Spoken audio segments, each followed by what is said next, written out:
This was a proud librarian moment for me. This is Christiane Amanpour on CNN doing a piece about how to spot fake news for viewers.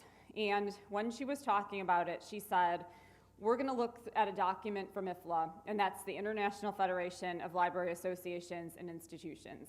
So she's saying, I'm looking to librarians for guidance, look to librarians for guidance, so we have to do this. If someone of this stature is saying librarians are the experts in this field, we have to take that mantle upon ourselves and be the experts.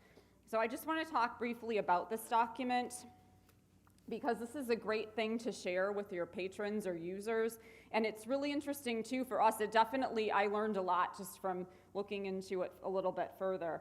So one of the first things is considering the source. Domain names are important, something like .co, .ru, .news, ending in low like newslow, that's a blog. Not to say that that's fake news, but a blogger would not be going through the editorial process that, say, the New York Times would be.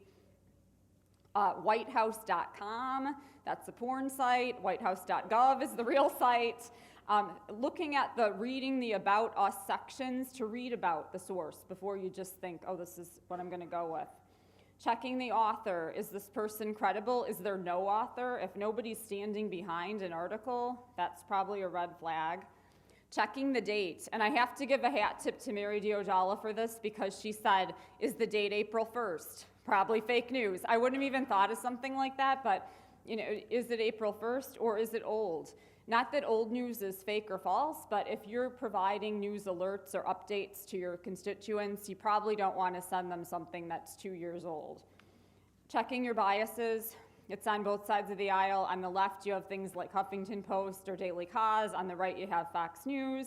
They're not fake news sites, but they vacillate between serious news and hyperbole sometimes. So checking that. Also, reading beyond the headlines.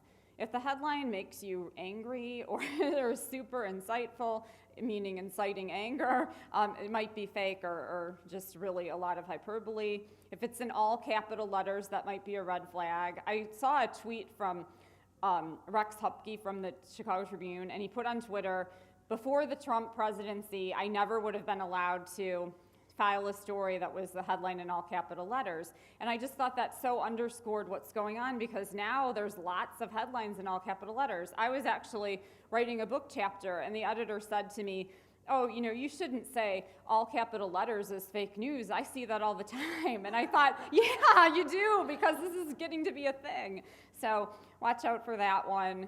Supporting sources. If there's a news outlet that's the only place reporting something really big, it could be fake. Is it a joke?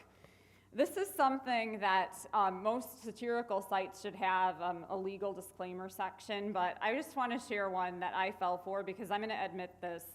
Right here at Computers and Libraries, I fell for fake news. When this Borowitz report first came out from the New Yorker, when it first came out, I'm looking at this in my news feed, just quickly skimming it.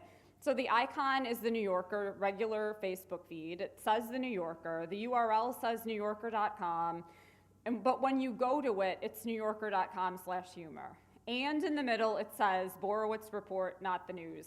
Okay, I just didn't pay attention to that. So I was like, oh, really? They surveyed people on if they like Kellyanne Conway. So that was fake. And Doris had a great suggestion about this.